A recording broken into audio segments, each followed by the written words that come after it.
احنا لسه بنتكلم مصطلحات من اللغة المصرية القديمة لغاية دلوقتي. احنا قلنا في الفيديوهات اللي فاتت ان اللغة المصرية القديمة أثرت في العامية المصرية بكذا طريقة. منها في حروف معينة مش بننطقها في العامية المصرية زي حروف الث والذال والظ والقاف.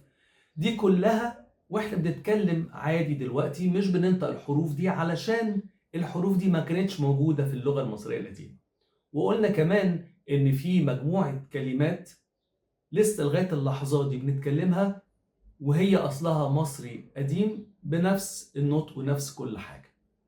غير كده قلنا إن ترتيب الكلمات جوه الجملة العامية هي مختلفة عن العربي وبتتبع نفس الترتيب بتاع اللغة المصرية القديمة.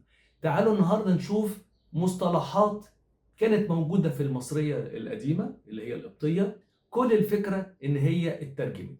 تعالوا نشوف مثلا زي كلمة يمشي. إحنا عارفين المعنى العادي بس ممكن يمشي بنستخدمها بطريقة تانية.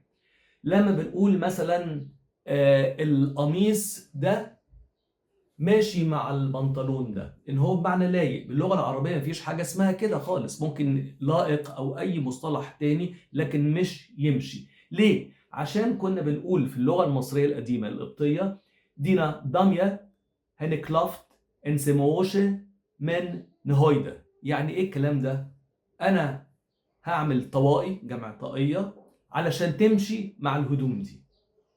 طيب ولو في مثلا حد متأثر بفكر حد تاني او بشخص تاني، فبنقول ايه ده ماشي وراه. مش معنى ان هو بيمشي برضه، معناه ان هو ايه بيتبعه.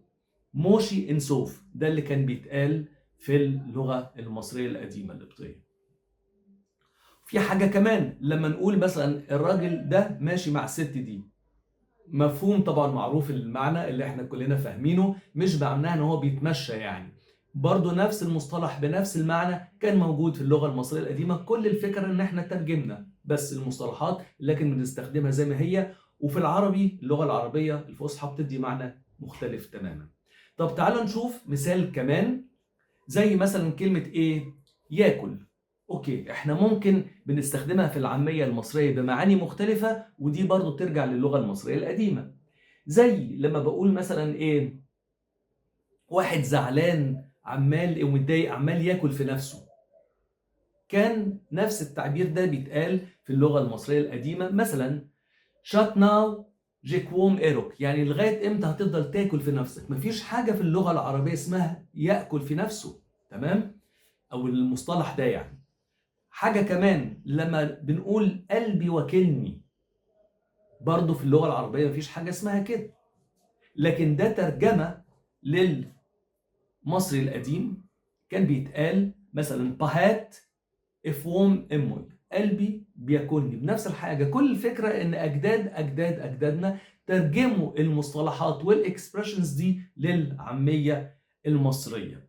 تمام؟ فاحنا شفنا امثلة كتير اهو عشان نعرف ان اللغة المصرية القديمة لسه عايشة جوانا من غير ما احنا بندرى، واحنا عارفين ان كل المصطلحات دي اصلها مصري. نتمنى ان احنا نرجع نهتم تاني بلغتنا كلنا، اللغة المصرية القديمة القبطية، وكلمة قبطي معناها مصري، علشان حاليا في اغلب بلاد العالم في قسم او اقسام مستقلة للايجيبتولوجي والكوبتولوجي، علم المصريات والقبطيات. والبلد الوحيدة اللي لسه لغاية اللحظة دي مفيش فيها القسم المستقل ده هي مصر. فنتمنى نرجع نهتم تاني كلنا كمصريين وندرس لغتنا الأصلية. ونشوفكم في حلقة جاية إن شاء الله.